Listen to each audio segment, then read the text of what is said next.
The question is it time for the sixth trumpet now? I bring that question up because many people teach that the trumpets will not sound until after the final 7-year period begins. I don't have time to investigate that question theologically here tonight, except to tell you that in my opinion, there is no Bible proof for that teaching. I do want to talk to you about why I think the first 5 trumpets have already blown, and consequently, we are ready for the sixth trumpet. I would like to give you my opinion as to why that is true. Think with me, first of all, concerning the third trumpet. Now, I had been taught and read the same books that you have read, that all of these things will not begin until a final 7-year period called the Great Tribulation.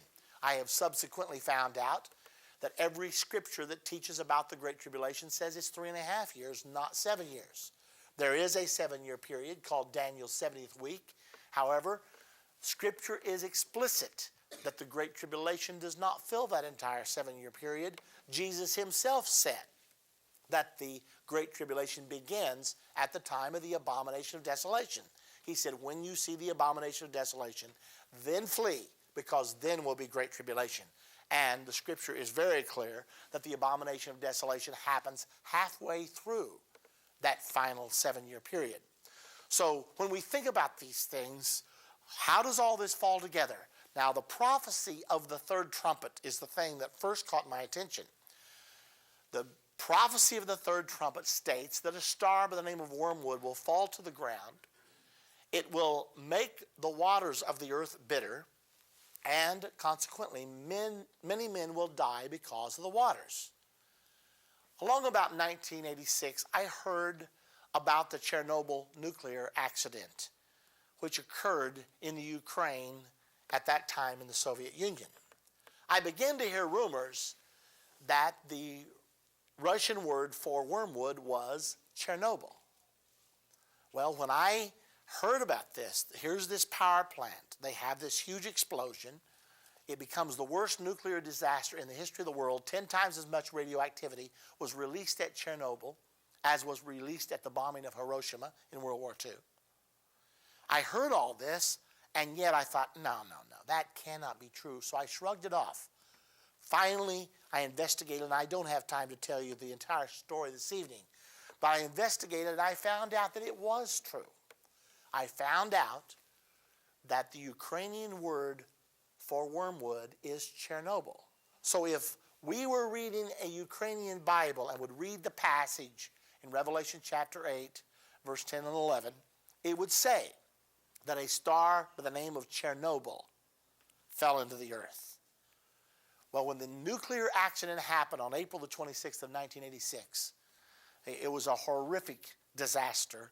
Finally, the nuclear cloud was blasted into the air 1 mile. The winds caught it and blew it across Sweden into northern Italy, into Germany, and then finally into Great Britain. During this time, it rained incessantly, bringing the radioactive material down to the ground and causing huge brownouts. Some of the land will not produce any crops for the next 100 years as a result of the torrential rains. But that wasn't the worst part of it.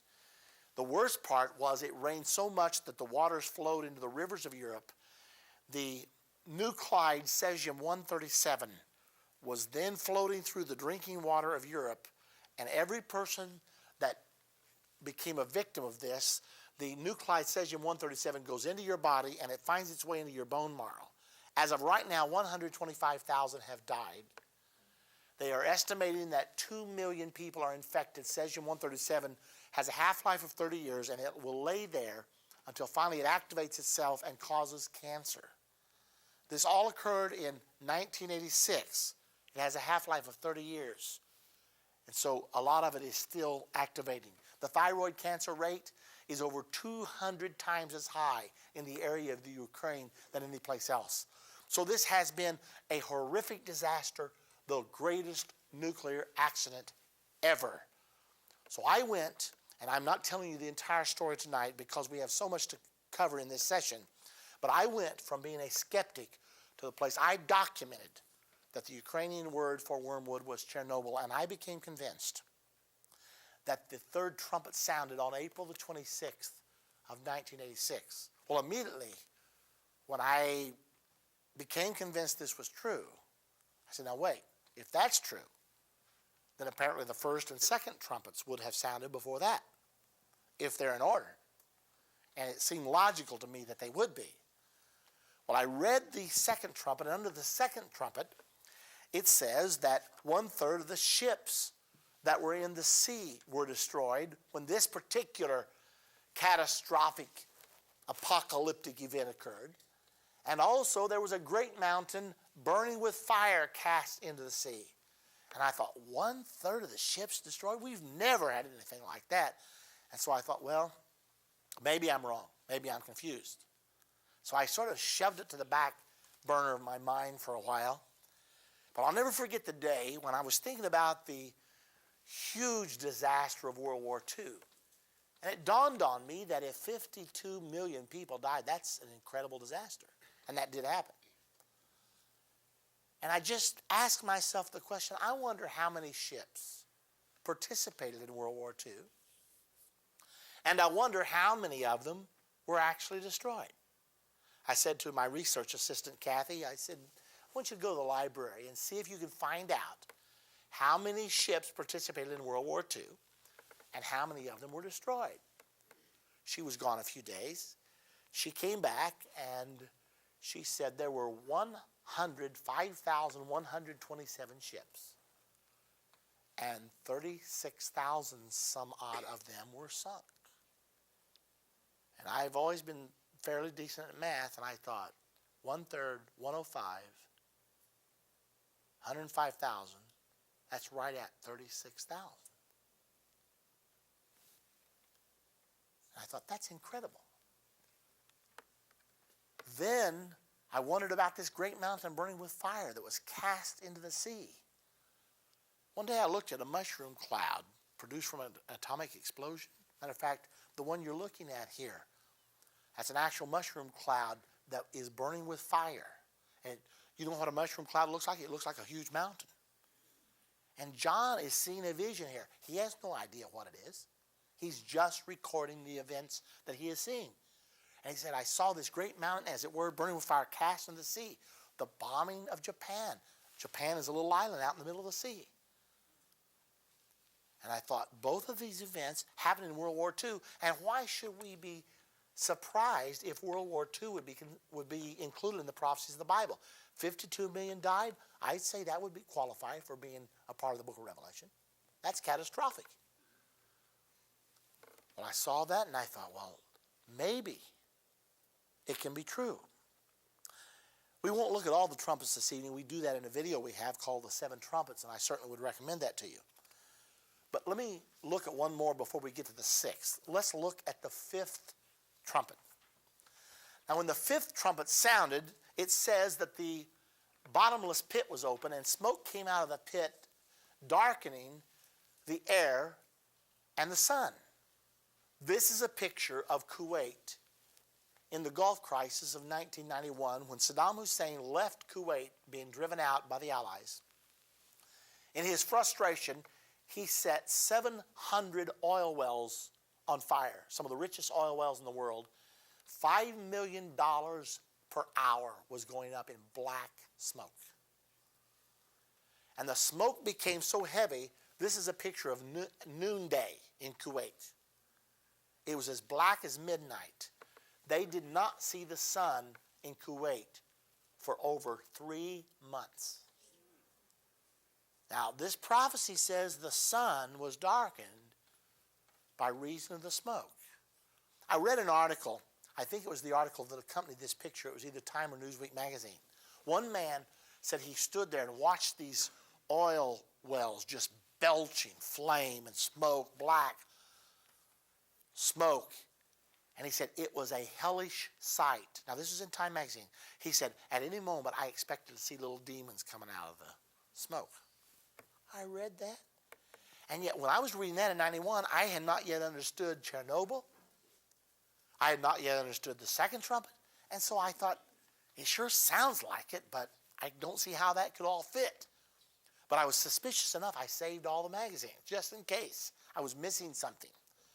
Well, the longer I looked at this, the more sense it made for me, because not only was the sun and the air darkened by the smoke, it also said that locusts came out of the smoke, and these locusts were different than any you ever saw, because they had breastplates of iron.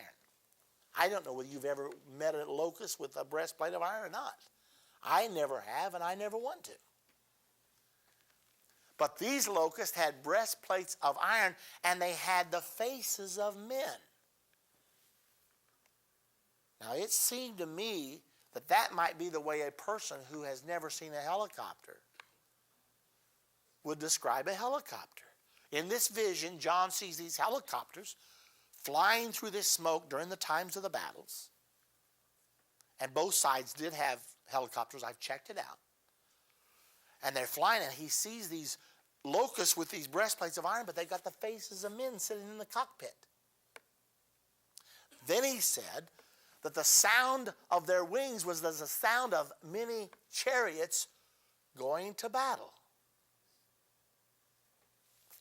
Well, I'm still unsure that this is really accurate, so I think a little further. But the prophecy concludes by saying, and they had a king over them, whose name was Abaddon, and in the Greek tongue, it's Apollyon. I looked up this word in my 26 translation Bible, and many of the translations said they had a king over them called the Destroyer. I looked up Abaddon, I looked up Apollyon, and sure enough, it means the Destroyer. Well, back in 1991, when all this was coming down, before I understood any of these prophecies, I was a subscriber to the German Tribune. My Tribune came, and I was reading the article that they printed that particular week, March 10, 1991, about the Gulf crisis. And in this article, it was talking about Saddam Hussein and all the oil wells he was setting on fire and all the devastation he was rotting. And it said, it called him Saddam, quote, the Destroyer Hussein. And I thought, I knew that prophecy said they had a king over them called the Destroyer, and I knew the sun had not shone for 3 months, but I still couldn't believe that was it right then. But I believed it enough to save the German Tribune. I still have it right now in my files, where it called him Saddam the Destroyer. I thought they'd just call him that because he was tearing stuff up. I've got one grandson that I could call that. He could tear up an iron wedge. Well, I kept all this in the back of my mind, but it all solidified for me in the latter part of 1997. My Jerusalem Post came that week. It was the December the 13th issue. We were traveling out of town, and my wife drives me, as she is so kind to do all the time.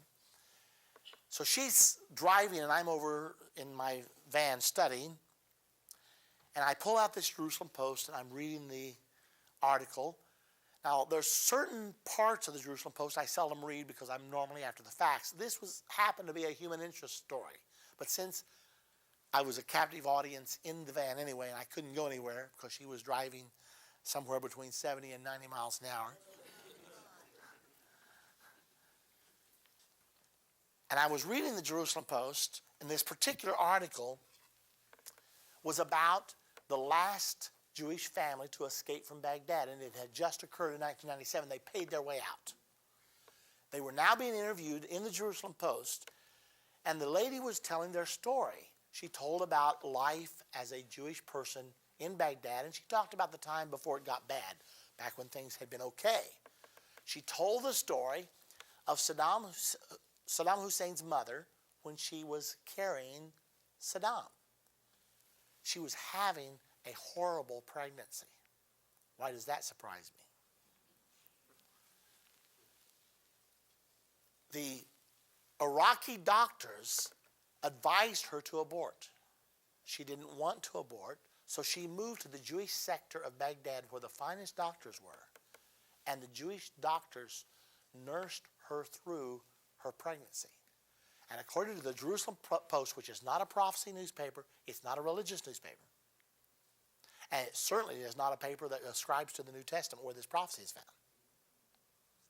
According to the Jerusalem Post, December the 13th, They said when he was born, she decided to name him Saddam because it means the destroyer.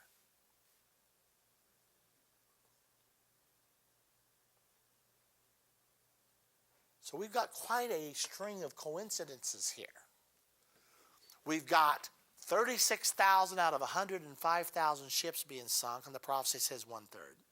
In the same war, we have the first ever atomic explosion, which certainly looks like a Greek mountain burning with fire. And it was cast into the sea from a bomber. And then we've got a star by the name of Wormwood, which just happens to be the English name for Chernobyl. And the key reason Wormwood was so deadly was because of the water. And the prophecy says many men died because of the waters. And then here we have the sun and the air darkened, and they didn't see the sun for 3 months. And I don't know of any other incident like this in all of human history, and here it's happened. And there were attack helicopters there, and the leader over them was a man by the name of the Destroyer. One of those, maybe that's just a happenstance. Two, yeah, but now we're adding all this up until I'm having a difficult time disregarding it. There comes a time when there are so many coincidences correlating together that it cannot be coincidental.